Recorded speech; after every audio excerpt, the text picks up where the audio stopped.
What's going on, YouTube? Chevy Brother here. I want to ask you guys a question. I think I got a little issue going on here. We had F-Bomb out running today. She ran pretty good.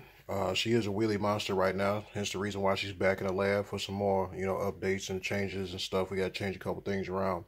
But anyway, we're going to talk about that in a second. The problem I have is when I went out to run F-Bomb, each cell in here was 3.7, okay?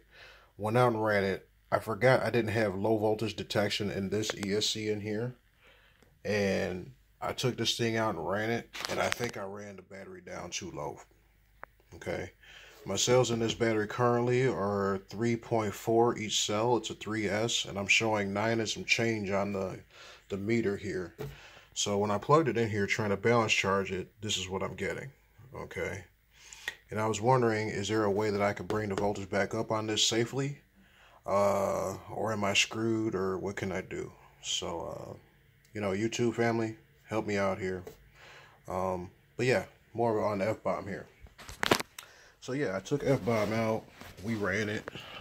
She ran good. Motor runs quiet. These XO1 tires, they gotta go.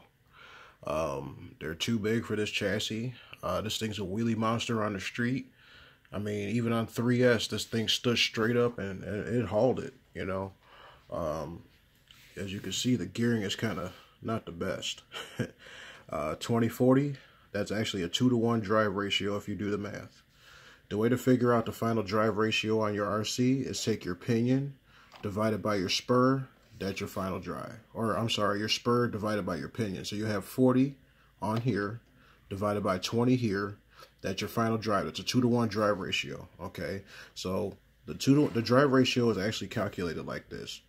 Every time this motor turns 2 times, or I'm sorry, every 1 time, the back tires turn 2 times. Okay, so every time this shaft in here turns once, these back tires turns 2 revolutions. That's how you figure out gear ratio. But that's it for now. Rate, comment, subscribe, give me a thumbs up, and as always, keep RC and keep wrenching. Peace.